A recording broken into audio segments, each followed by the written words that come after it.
You're listening to the Valley Current.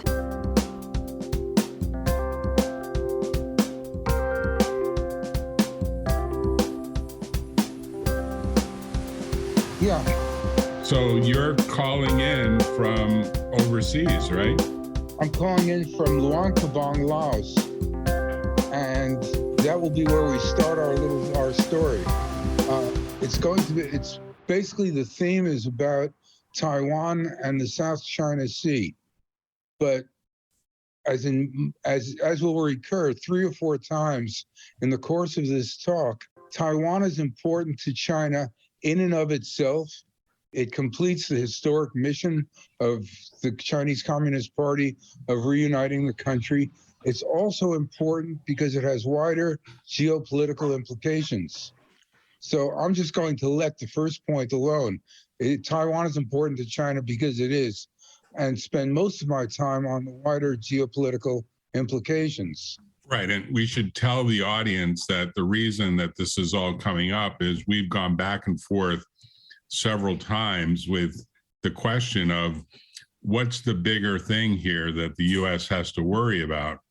Does the U.S. have to worry about the invasion that's already occurred of the Ukraine by Putin and Russia, or they have to worry more about what China may well do in parallel with the Ukrainians? Those are actually related, and I'll get back at the very end of the talk about what I think the relationships are. Yeah, please start. I mean, the background here is we've gone back and forth a few times on what's going on in worldwide geopolitics. And you've sort of semi-retired as a professor from UC Berkeley with expertise in geography. You and I go back over 30 years from when we were both working as lawyers at what's now Fenwick and West, previously. Well, mathematically speaking, it's more than 40. More than 40 years. Wow. Yes. Okay. Yes. It's quite a ways back. And that's when it was Davis, Stafford, Kelman, and Fenwick. And then it became Fenwick, Davis, Stone, Davis, and West, and Fenwick, Davis, and West, and now finally Fenwick and West. So let me start with, I've got 6 maps. This is number 1. This is what is called an establishing shot in cinematic terms, okay? It's basically the big picture of Asia. Why I said this will be about geopolitical implications of Taiwan.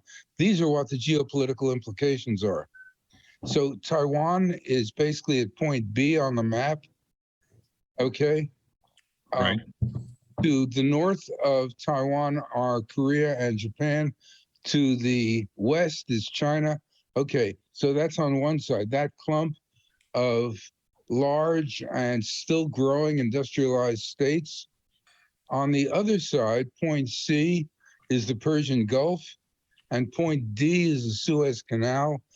So all the not all, but all the manufactured goods in China, Korea, Japan, and Taiwan that are destined for export to Europe go through the Suez Canal.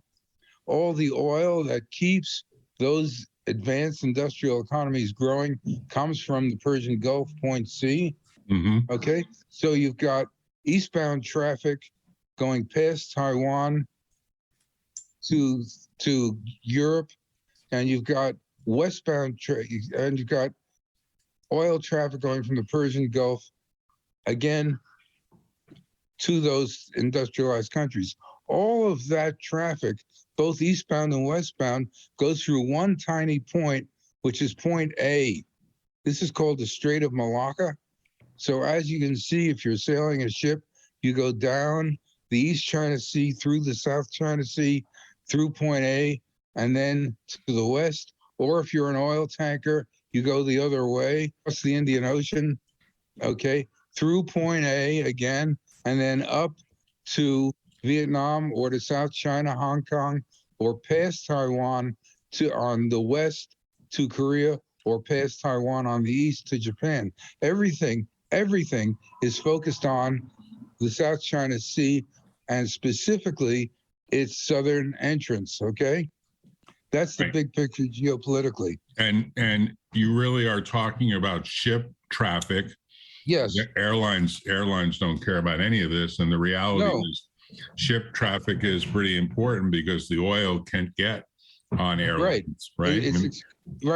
It's exclusively The energy traffic from the Persian Gulf is exclusively shipped. There are railroads now connecting China and Europe, so there's a partial alternative to ship traffic for Chinese exports that does not apply to Korean exports or Japanese exports, and Chinese exports actually prefer the shipping as well. So going past Malacca, Singapore, by the way, is on the Strait of Malacca. That's what makes it an important place. Busiest by far shipping route in the world. Notice that if that route were blocked, China could not get any oil. Or conversely, if China dominated that part of the world, it would have Korea, Japan, and Taiwan by the throat. Okay, so this is absolutely critical, both for China's security and for Korean and Japanese security. And unless they all become friends, there's a kind of irreconcilability about this. I mean, who's going to be secure? It would be hard for both to be secure. So that's the big picture. Let me now go to map 2. Right, but let's just say something about the big picture here. We're talking about energy in the form of oil, yes, which is really, regardless of what Elon Musk likes to say about it's going to be replaced and we're going to have a future that's carbon free. That is a pipe dream of maybe the next 100+ years from now at best, right? Yes, I agree with that. If we came back in 100 years and found that everybody was doing radiant energy from satellites or whatever for the next 100 years, the geopolitics we're now discussing will be valid. And by now, I mean the next few decades, half a century at a very minimum, everything I'm saying now is going to apply. Right. And China has been of the view that it's one country, two systems for a long time, both with respect to Hong Kong, which now seems to be almost fully integrated in China, obviously, yes, separate topic. And the moral of Hong Kong, as far as Taiwan is concerned, is that they're going to eat us alive, basically. I mean, Taiwan is not looking forward to being the next Hong Kong by any means. No, and Taiwan wants to remain independent. Yes. And the U.S. They have a much higher standard of living, and they're in control of their own destiny. They're not at the beck and call of somebody in Beijing. Right, and the U.S. seems to be of the view that a transition can happen, but it has to happen peaceably, presumably with some voting or something else that would somehow allow it to transition. As opposed they'll be waiting half a century for that as well. I mean, that's just not going to happen, right? Realistically. No. I mean, the Taiwanese show less rather than more appetite for being reunited with China, and Hong Kong is one of the reasons for that. Right. So this is your map number 2. There are 2 stories I'm going to tell with this map. The first story involves points A, B, and C. The story starts, it's kind of a shaggy dog story, but we will get there. The story starts a year ago. I'm in point A, which is Luang Prabang, the royal capital, old royal capital of Laos. Point B is Kunming in China, the capital of Yunnan province. Point C is the national capital of Laos. Okay, so there I am 100 years ago. I'm in Luang Prabang, and I've got a lockdown because we finally got our first and only COVID outbreak. We got out of that in fairly short order because, well, the Americans had given Laos 1 million doses of J&J vaccine. China said, here are 2 million doses of Sinopharm. So Americans put in some AstraZeneca, and China said, well, here's 4 million more doses of Sinopharm. So by the end of the year, China had given 6.5 million doses of their stuff, which together with the AstraZeneca and the J&J was enough to vaccine the entire adult population. So we had what I would call a good COVID. What was the total population? Or what is the total population? It's just over 7 million. We had 700 fatalities, or a fatality rate of 1 in 10,000. You in the United States are at 1 in 300. In other words, we had an excellent COVID compared with many, many other countries. Well, you would say you almost had as good a ratio as the Chinese have had. The Chinese are claiming that they've had very few deaths, right? Yeah, their numbers are what they are. But yes, we've had, and they, like Laos, have followed the same shut out the rest of the world strategy, and it seems to be working to some extent, though they're paying an enormous price for that. We here in Laos have just reopened tourism, so because we're all vaccinated. Right. You went to Laos, I want to say a couple of years ago, right? Yes. Like just over 2 years ago. Right. There were three. You remember the date? It was in the middle of California COVID. There were 3 flights on Korean Air. I was on the second flight. The third flight, of course, it stops in Incheon Airport in Korea, picked up some passengers from Russia. They had COVID, and that was the end of flying, into Laos from Korea, because we are just not having any. So if it had not been for that, I would not have gotten here for another year and a half. Right, but I am. Because the backstory is you have decided to make the mission of your last third of your life, essentially your retirement from teaching at Berkeley, helping rebuild temples in Laos, right? Well, partly it's the religious aspect. Partly there's a university here, and I'm helping with scholarships and book acquisition. And there's also a museum that I'm working with to create a conservation lab in honor of my wife's memory. That's another story that goes back some ways. And so basically, it's a 3-legged stool. I'm doing all those things. Yeah, if I was still in California, I would be doing nothing. Right, it's an amazing story because you've dedicated, right? You've dedicated your wealth, and you've dedicated your time, and you've dedicated your energy, and my money, and your money. Yeah, but the thing about Laos is, I can live on Social Security and save money here, basically, and I'd be a starveling in America.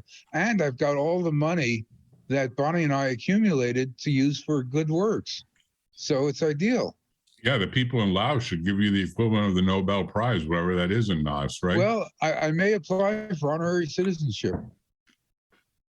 I'm looking into that. You may anyway. You may provide them with money for giving such a prize in the future.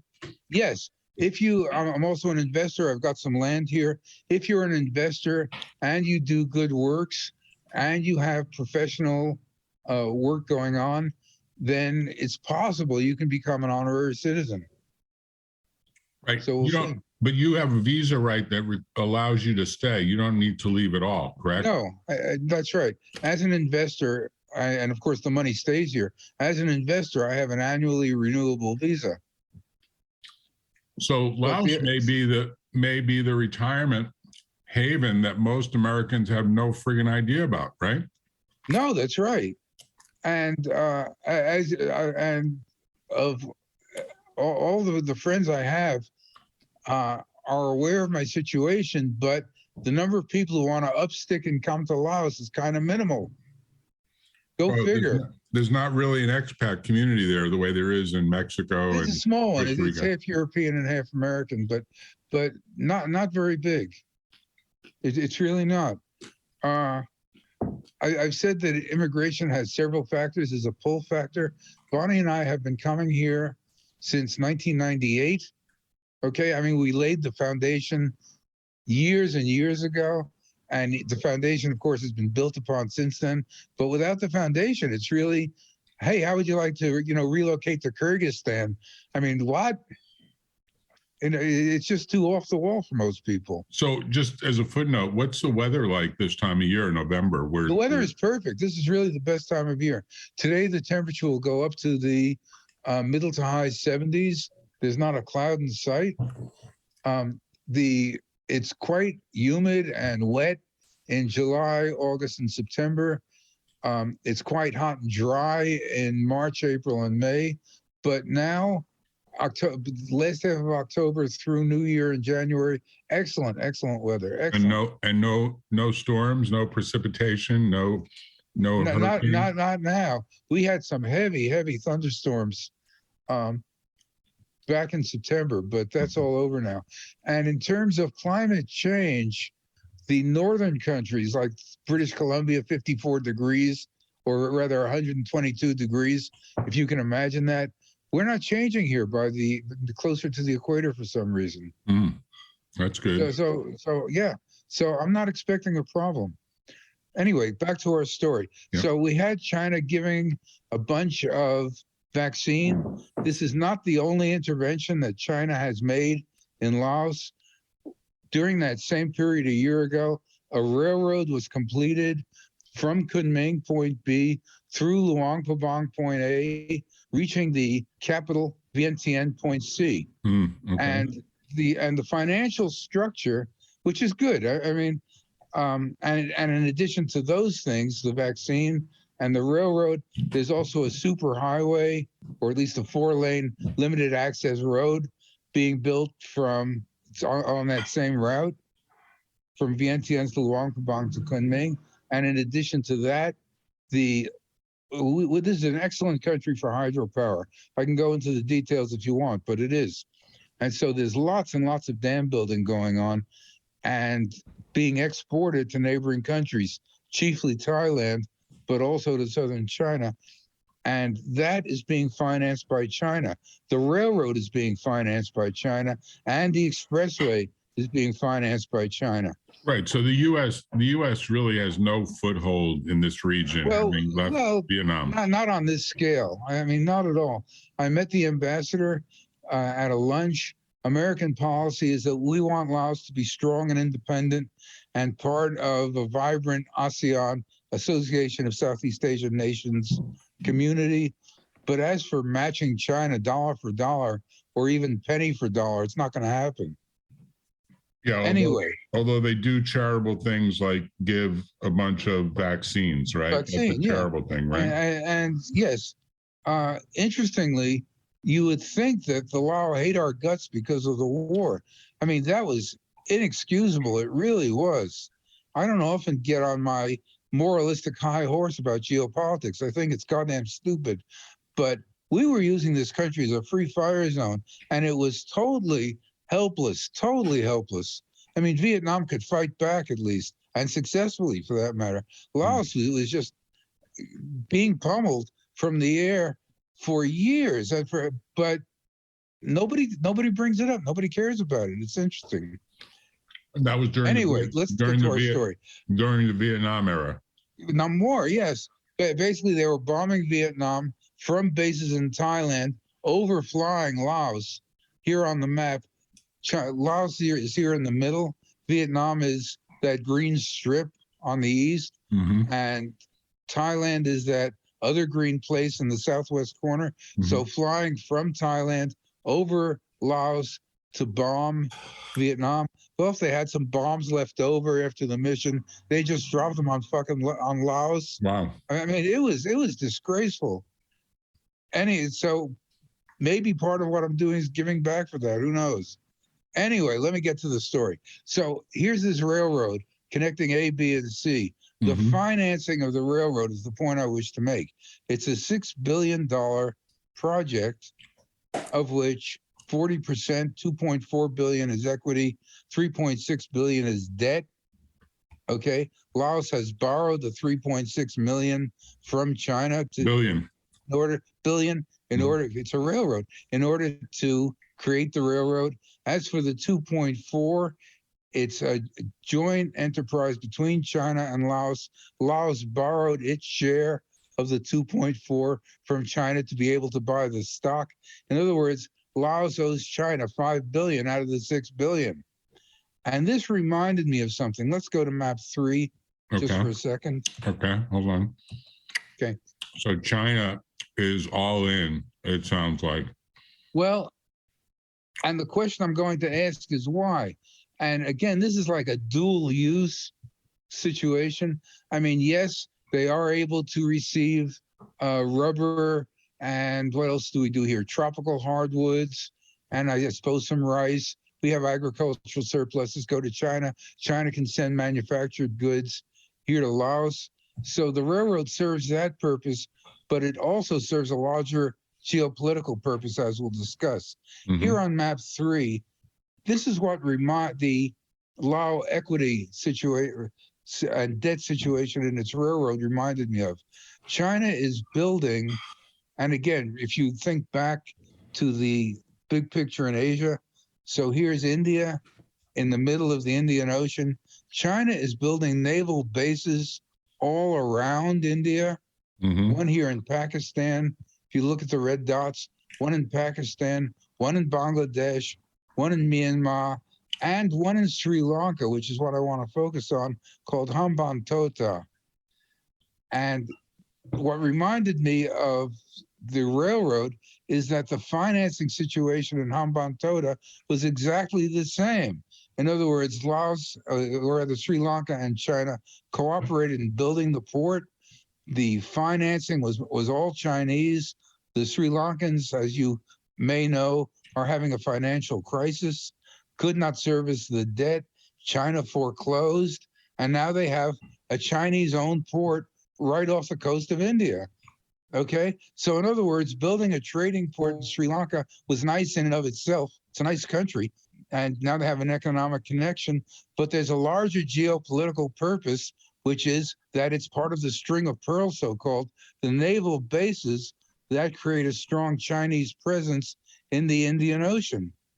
We're mostly going to talk about the Strait of Malacca eastbound, in other words, the waters to the east of the Strait of Malacca, but here's China with a strong naval presence in the waters west of the Strait of Malacca. So again, it's an economic development project that's valuable in itself, but it has wider geopolitical implications. And this is the theme we're going to follow now. Let's go back to map 2. Okay, hold on a second. But so far, I haven't heard you say anything about Africa. I thought China was doing a similar move in Africa. I think they do. I think they do have, because I don't know anything about it basically, but I think they do have another string of pearl somewhere in the Horn of Africa. I'm not sure whether it's in Somalia or Djibouti or wherever, but if they don't have one now, it's easy enough to buy one. So yes, in terms of what I'm saying, naval presence in the Indian Ocean, they're either there now or are going to have one. Yeah, so you want to go back to map number 2. Back to map 2. Okay, hold on a second. Okay. Is that this one? Yeah. Yes. So I told one story, which is the story of the ABC Railroad. Now I want to talk about Point D, which is here in northern Vietnam, and talk about Vietnamese-Chinese relations for a few minutes. China is used to being, historically speaking, not during the colonial era, but before that, if you were the king of Cambodia or the king of Thailand, you would go to China and do a kowtow and give them some ritual gifts. And then the emperor of China would say, yes, you are the legitimate ruler of Siam in those days, or Cambodia. And not only that, here's some really nice stuff for you to take back home with you. Mhm. So China has always been used to being the regional hegemon. There was one exception to that, and the one to the countries of Southeast Asia looking up to China, and the one exception was Vietnam. Vietnam enters into history first of all the countries in Southeast Asia about 2,000 years ago. The Chinese Empire had been united under the Han for the first time and established what's called a commandery, or a militarized frontier province, in what's now the neighborhood of Hanoi in northern Vietnam. And things went on like that for about 1,000 years, but the Vietnamese never forgot their separate ethnic heritage. And when the Tang dynasty in China fell around 1,100 years ago, the Vietnamese asserted their independence from China, and despite continual Chinese presence, managed to keep their independence. And Vietnamese history, the major theme has been keeping the Chinese out, much more than any other foreign policy goal. Their goal has been to retain independence from China. I remember about 25 years ago, the foreign minister or finance minister of Vietnam was visiting San Francisco and was interviewed on the radio. And a very charming guy. And he was asked whether there was any grudge that the Vietnamese felt, toward the Americans. Right. And he said, "Oh no, you must realize we fought you Americans for 10 years. We fought the French for 100 years. We fought the Chinese for 1,000 years. That little set two we had, just forget about it. We have." So this is what they really care about. The last confrontation between Vietnam and China happened in 1979. Vietnam, there was a pro-Chinese government in Cambodia. Vietnam overthrew that government, installed its own regime. In order to punish Vietnam, China invaded from the north. So if you look kind of closely at the Vietnamese-Chinese border, you'll see that invading Vietnam from the north is not that easy a proposition. It's mostly highlands. There are very few roads. They're channeled into narrow valleys. It's easy to defend against them. It's difficult to break through them. There is one slightly better looking avenue to the northwest at Point D. That's the Red River Valley, which originates in China and flows right to Hanoi. So there's some low ground there. But look at the land behind it, all those highlands, not a good staging area. Anyway, China forewent the possibility of using the Red River Valley, instead came straight down from the north. And as the great Chinese strategist Sun Tzu said, "Not straight ahead, you idiots. Go around, for Christ's sake." So China basically got its nose bloodied and made no progress at all. And I am rather sure that if they tried it again, the same thing would happen again. So what are they planning to do about this if they wish to assure Chinese hegemony in mainland Southeast Asia? The only holdout is Vietnam, and they can't take on Vietnam going straight down. So go around, as Sun Tzu said.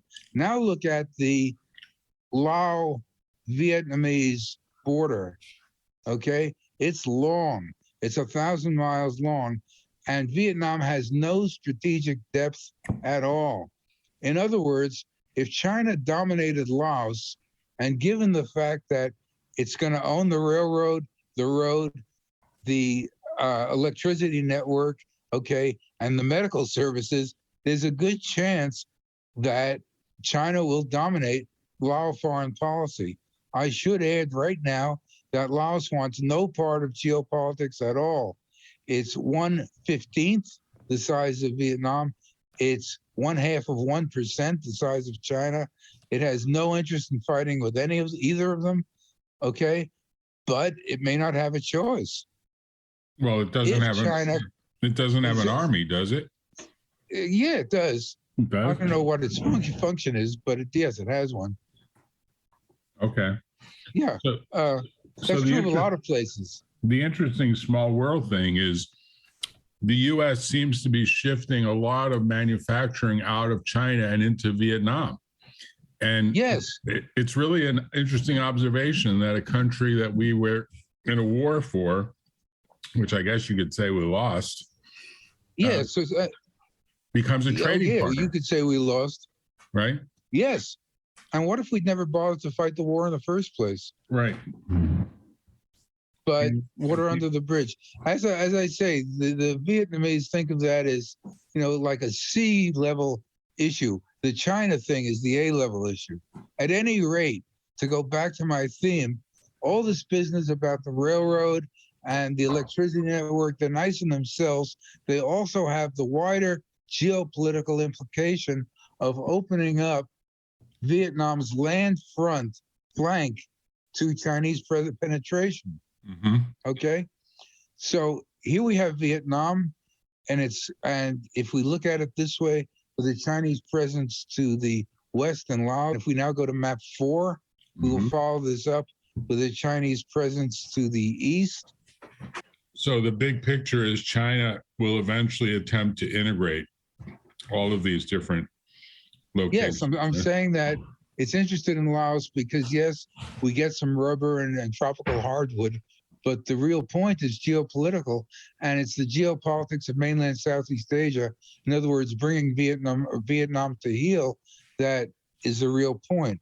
Yeah. Oh, by the way, I could not begin to do this talk without the visuals, so that is really helpful. Yeah, the maps are key, right?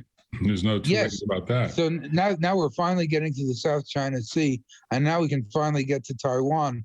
Because I think it's pretty clear that this Chinese issue with Taiwan is not going away, right? No, even if none of the things I'm about to say were true, even if we had some sort of anti-gravity aircraft connecting every place in the world so that sea traffic didn't matter, China would still want to take back Taiwan and reintegrate the country. So that's China-Taiwan in and of itself. But again, political implications are what we will now turn to. That's 4. Okay. South China Sea. Okay. So here we are. Here's Vietnam. Okay. Here's Hong Kong. Hainan, point B, is the main Chinese naval base in South China. Here's point A is Hong Kong and Shenzhen. Our old friend, the Strait of Malacca, point C. So again, China is interested in the South China Sea, partly because of the implication it has for the game for the Vietnam game. We have Vietnam between Laos, that's the land, half of the Nutcracker, and now if the South China Sea were Chinese rather than international, that would be it for Vietnam, right? I mean, Vietnam would have no exit at all, and there would be no possibility of Vietnamese independence. So if China dominates the South China Sea, that's the end of the Vietnam game. On the other hand, if it does not dominate the South China Sea, what if the main bases that the Americans were using in the Vietnam War, Cam Ranh Bay, point E, is the naval base, Da Nang Air Force Base, point D, is the air base. What if Vietnam decided to lease those back to the Americans, which it could easily do, okay? Then the South China Sea game would go into stalemate, and China would never dominate either Vietnam or the South China Sea. So completing the encirclement of Vietnam is key both to the Vietnam game and key to the South China Sea game.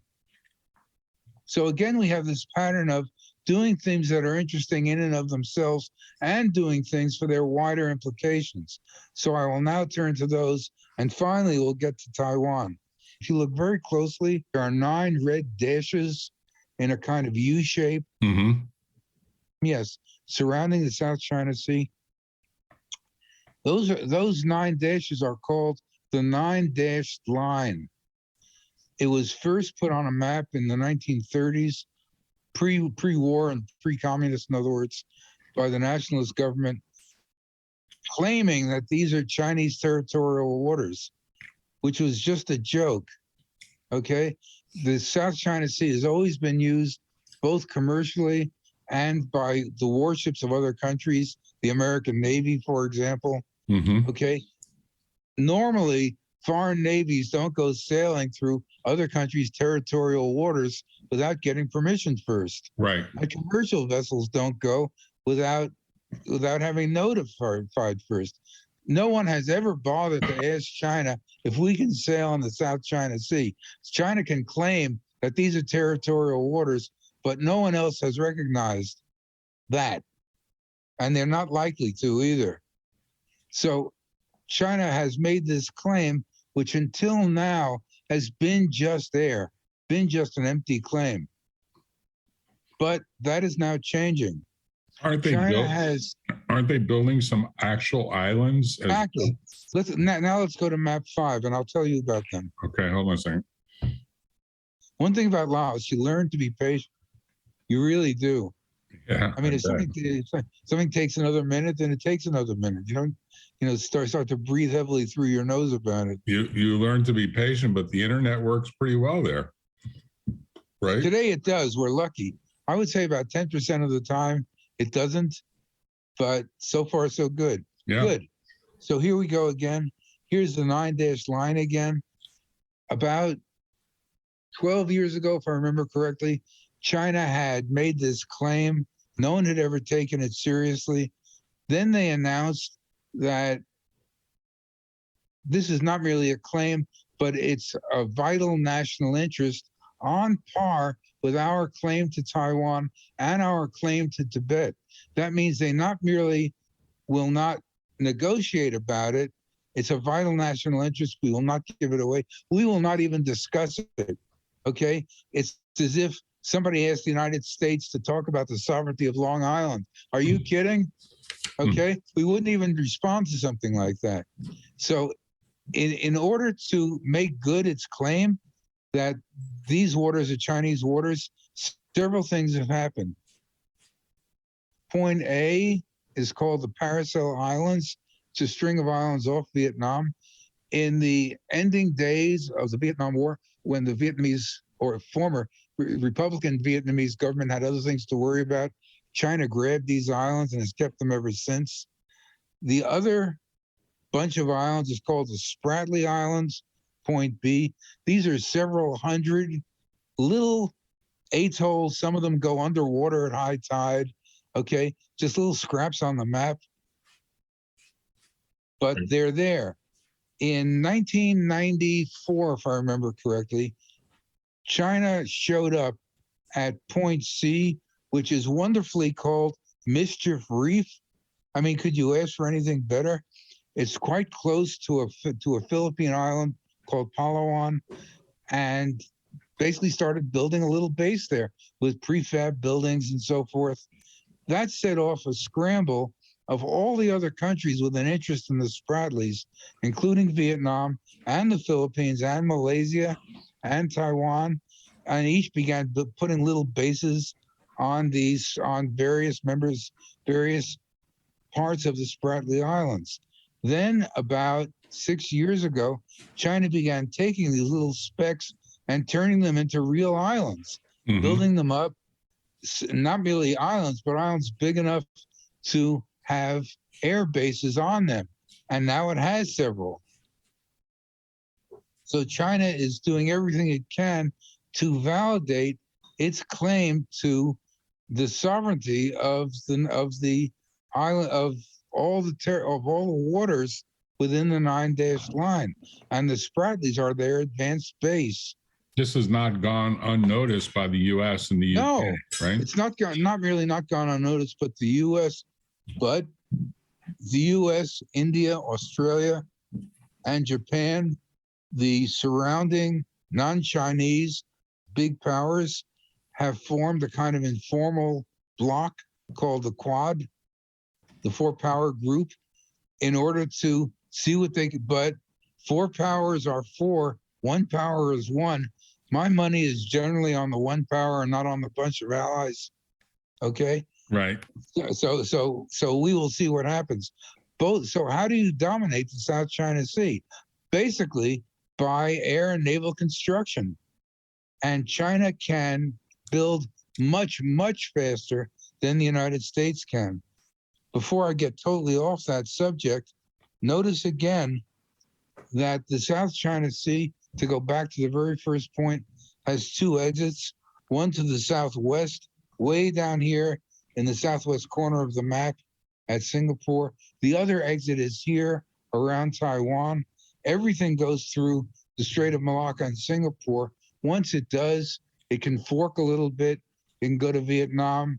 It can go to China, South China, Hong Kong. It can go past Taiwan to the west, to Korea. It can go past Taiwan to the east, to Japan. But if China dominates Taiwan, it not really fulfills its historic mission, okay, of reuniting all of China, but it overlooks all the northeast exits from the South China Sea. Okay, so if you're sailing past Taiwan, between Taiwan and China, that's not too good. And Right. looking the other way, the exit to the east of Taiwan. Let's just go to map 6 briefly. Right, but let me just make a comment. I think Yeah. it's very clear that the U.S. is very aware that China will eventually take Taiwan, and all of the manufacturing of semiconductors that happens in Taiwan, of which there's a ton that get shipped from Taiwan back into the U.S. and back throughout the world. Yes. All of that has to be now relocated in the U.S., which is why. And how difficult would it be to do that? Well, they're doing it. That's what this CHIPS Act is all about, and that's why Intel is a huge beneficiary of what's going to be a ginormous federal subsidy to build lots of factories in the U.S. to try to take up the slack of what now. So that problem is solvable, basically. Well, it'll take a while to do. And the question is, what pressure is being put on China to sort of back away? Because this latest move of not shipping technology into China is sort of a statement that, hey, we don't like what's going on here. We don't like what your approach is. We don't like what your threats are. And we're not just going to stand by and let it happen while we continue to supply you with goods, services, intellectual property, and the rest that are enabling this acceleration of your domination in this area. I mean, that's part of what's going on that I think people haven't. So it's part really of the U.S.-China. So part of U.S.-China economic relations is U.S.-Taiwanese economic relations, and basically getting stuff out from under the threat. Right. Is what you're saying. Yes. Right. Exactly. You want to go to map 6 now? 6. All right, hold on. Yeah, it's quite an interesting story in the big picture scheme of things. It's clearly stuff that the press doesn't really put the full analysis. I'm sorry I didn't make this point a minute ago. It's not easy to get the Americans excited about stuff that happens 7,000 miles away. Is it? Or that takes a period of time before it becomes pretty obvious. Yeah, and that's not to throw rocks at the Americans. In the days of the Cold War, when the Soviet Union had a presence in Cuba, suppose it had decided to try to dominate the Gulf of Mexico from Cuba. I mean, that's like off the wall. Right. Right. So us trying to dominate the South China Sea because we have a base in Taiwan is not an easy proposition. My only point here is a brief one. The exits from the South China Sea toward Japan and the Pacific go between Taiwan to the north and the Philippine island of Luzon to the south. Okay, those are not. It's about 200 miles. Those are not open waters. Okay, they're again these little atolls and whatnot. There's one main shipping channel which is closer to Taiwan than it is to Luzon. There's a secondary channel even closer to Taiwan.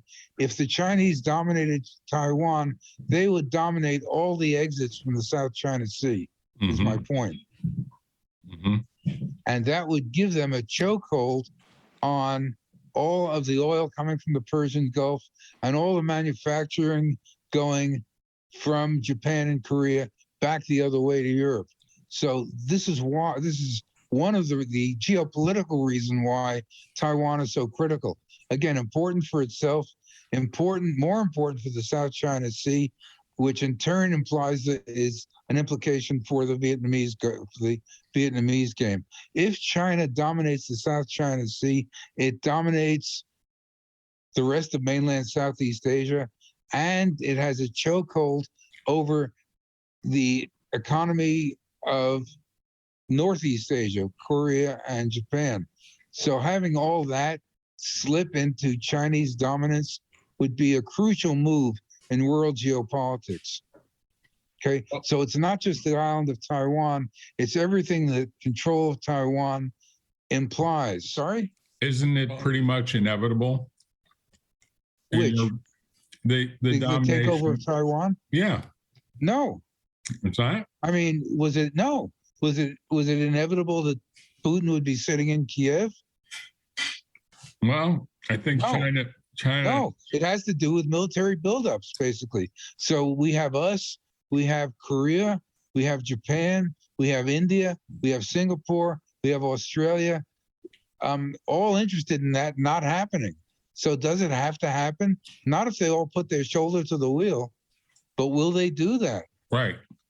I mean, that's my point. Will they do that? I would say I would need odds, I would need good odds to bet on that, but it's possible. Right, but it seems like less likely. Less likely, yes. Right. But the stakes are so high. I mean, I thought it was less likely that the Ukrainians would be able to fend off the Russians, but the stakes were high. Well, at some level, you're also indirectly saying that there might have to be a location of nuclear weapons into Taiwan to protect against it, right? Almost at that level, right? No? We're getting into technical areas that I am really not competent to speak about. In other words, if I were defending Taiwan against China, could I use air and naval power, or would I have to start blowing up Fujian and Hong Kong in order to make my point? And I mean, you would think not. I mean, you would think if you had a sufficiently strong Air Force and Navy that the question of blowing things up would not arise. But it's beyond me to speak definitively about that. But to me, this conflict is going to be a discussion point for at least the next decade, if not longer, right? Well, I would be interested in knowing how much naval construction is going on in Korea and in Japan and in the United States. China has the world's second biggest economy, and it can divert any number of resources into naval construction if it wants to. The United States still has a technological lead, but those things tend to erode over time, as you know. Right. So it may be a question of quality against quantity, and quality is losing its edge, but we'll see. Another interesting point is where will we be if the United States continues to be an unreliable international partner? I mean, Korea and Japan may think this is pretty bad, but maybe it's better to make a deal with China than rely on those crazies. I mean, so that doesn't help. Let me just say 2 words about the implications of Ukraine for this. The first is that Putin was expecting a walkover. He didn't get anything like a walkover. It's not that easy to mount a long distance offensive against a motivated opponent. Okay, so tactically, the lesson China may take from this is not an easy proposition, and we'd better wait until we're really good and damn sure before we do anything heavy. There, at one point, the China may make noises about invading Taiwan, but apparently the CIA believes it will not be ready and will not try anything until 2027. Of course, that's not so far away. Right. But so we'll see in 5 years how much China has done to prepare and how much the US, Japan, and Korea have done to prepare. So that's one thing. The other thing, strategically, the Ukrainian war is an excellent, excellent thing for China. We have been trying since the days of Obama to repivot away from Europe toward Asia. And my hope has been that we would be able to do it, that the European countries would take the laboring oar in Europe, for God's sake. It's only been 80 years since the war. Right. And relieve us of our responsibilities there so we could focus on this. But no, okay? The habits of dependence that the Europeans acquired during the Cold War are still with us, okay? So we're not really repivoting to Asia. We're more enmeshed in Europe than we were 2 years ago. So that's excellent news for China. If anything, Russia is the big loser, but China is the big winner of that war. Right. You can almost say that Xi couldn't expect anything better than what's played out here, because Xi could be viewed as a peacemaker potentially, right? if he wants. Why should he make peace when the war is doing him such favors? Right. You're No, right. he would like to. No, he would like this to go on for another 3 or 4 years. I mean, I don't think it can. Can it realistically? I mean, can it with fuel prices changing and the like? Well, we're accommodating to that. I mean, we are switching out of oil. I mean, not on a very fast, but this will accelerate the time frame of switching out of dependence on Russian gas and oil. So another thing again is the American domestic scene. If this had happened while Trump was president, or if Trump were ever president again, which I now doubt, but if it were, NATO would collapse. He would just walk away from this mess, Right. and that would be the end of the Ukraine. But if he's not president, then that's another matter. Right. Well, I guess the elections, these midterms, that's the last topic I had for you, which is, Yes. how do you read it? How do you read what played out? Well, it's interesting. Everybody is talking to DeSantis. Yes. And in fact, I sometimes read the right-wing stuff, and it's not confined to MSNBC by any means. There are many people are looking to DeSantis and want to drop Trump. Many. But there's a problem. Suppose DeSantis did challenge Trump, and suppose he succeeded and became the nominee in 2024. What would Trump do then? Oh, well, win some, lose some, let's play some golf? I don't think so. You can see how good he is at accepting rejection. He would order all of those throwbacks to stay home, and they would. Oh, so Having you're made a saying- deal with the devil, it's not that easy to back out on the deal. Oh, I so think they're really stuck. so your point is the Republicans need to figure out that Trump can be the spoiler the way Nader was Yeah. in that other election. And that's not a big reach either by any means. right? I think they're stuck if they keep him, and I think they're stuck if they lose him. I think they have a problem. Well, they have to create a wacky compromise, like perhaps Trump with DeSantis as VP and a deal where Trump quits after a couple of years, right? If I were DeSantis, I don't know what I would do. I could do one of two things. I could say, let Trump run in 2024 and lose, and then we'll finally be rid of him, and then I can go in 2028. Or he can say, I'll go in 2024. If Trump screws it up for me, I can point the finger at Trump and run again in 2028. And if he doesn't, then I'm president. Right. So we'll see. I think he's a formidable opponent, but I think his main obstacle is not the Democrats, but the Republicans. Right. And this actually has. You're actually from Florida now, so you have probably more insight into DeSantis than I do. What's your take? Well, they like him in the South. I would say that he's liked in Florida. I would say that he's liked throughout the South. I think they see him as a Republican version of Jack Kennedy. He's a young guy. He's 44 years old. He's got young kids. He's married. He's stable. His wife is cute. Yeah, he's got a great first lady. And, you know, they're well respected. He beat Chris by 20%, which is pretty large.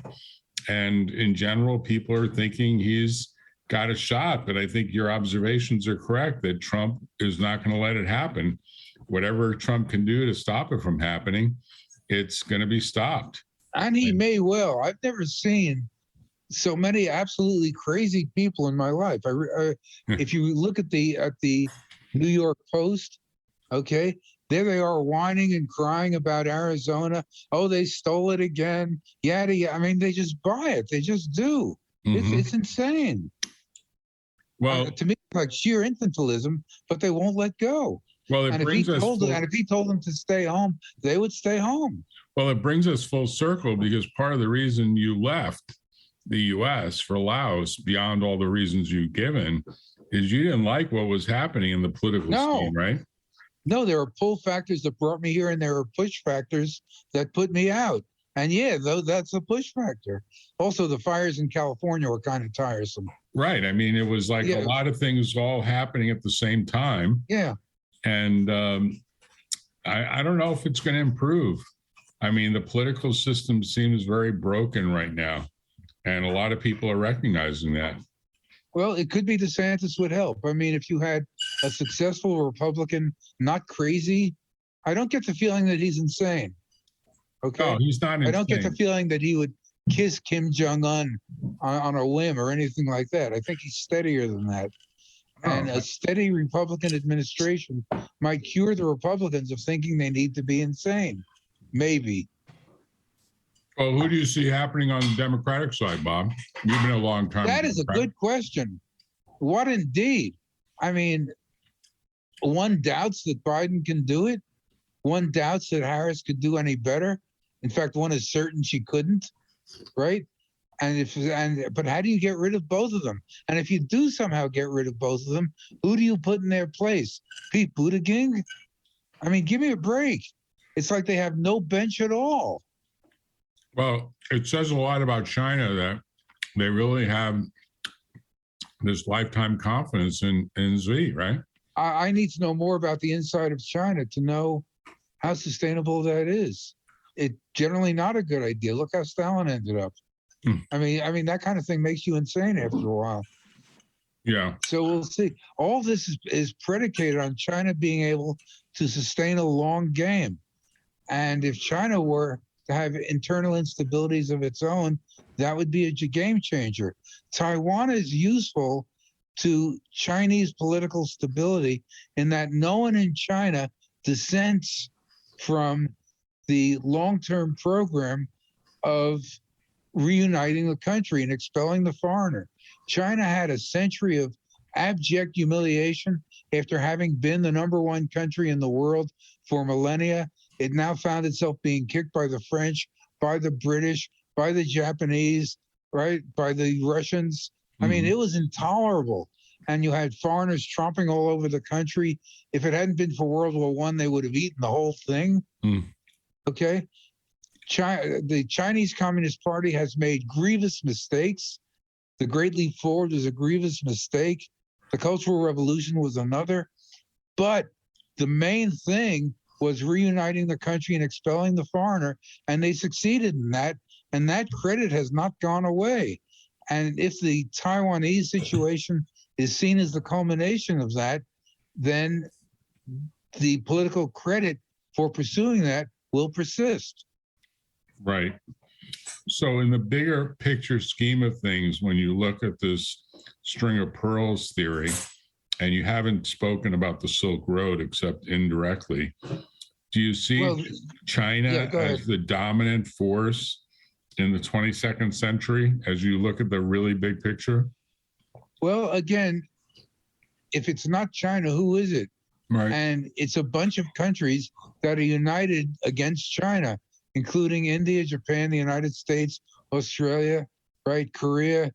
And I don't have a lot of faith in a grab bag of different countries. Also in the South China Sea, we have Vietnam on one side, Philippines on the other. I mean, Vietnam is a staunch country. We learned that to our cost in the Vietnamese War. Don't screw with those people. I mean, they are tough. The Philippines, I think of as a joke. I mean, if we have Filipino listeners, I apologize for that characterization. But that government, I mean, Duterte and now Marcos Jr., give me a break. China will buy them outright one of these days. And then that takes care of the other flank of the South China Sea. So again, lots of little countries, not a strong proposition going forward. Yeah, and the U.S. to some degree is sort of backing away from what might be viewed as this global policeman of the world, right?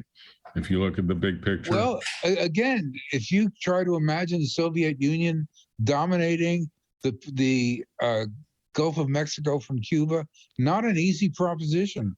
Right. Us dominating the South China Sea against a strong China because we have a base in Taiwan is just not easy. Right. And it would be one thing if it were, again, if we went back to, Cuba trying to stand off Florida, then we would take it seriously.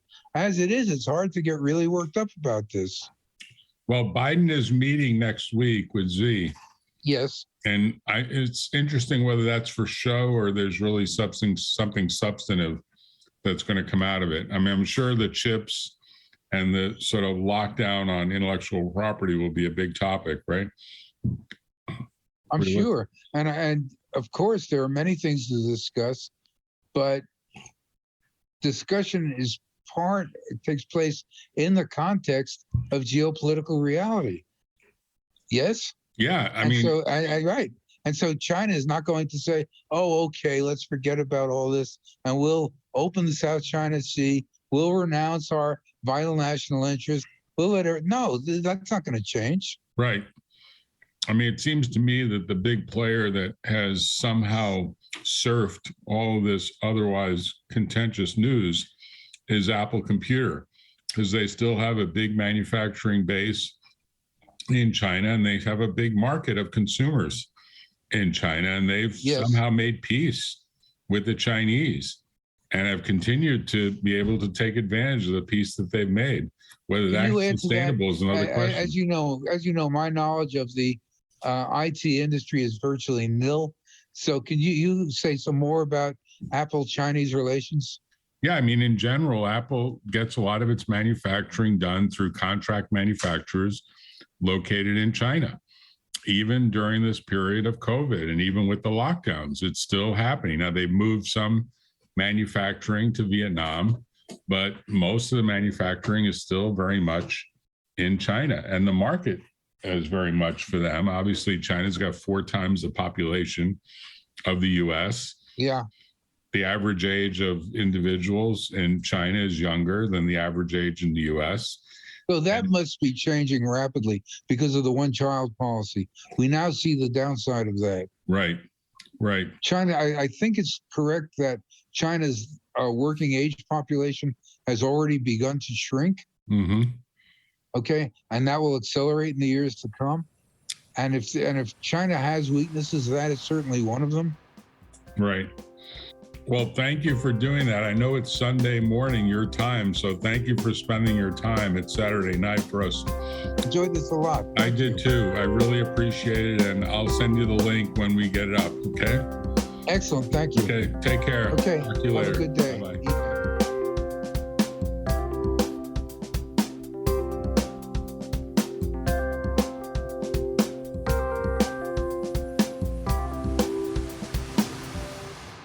Tune in next time on The Valley Current.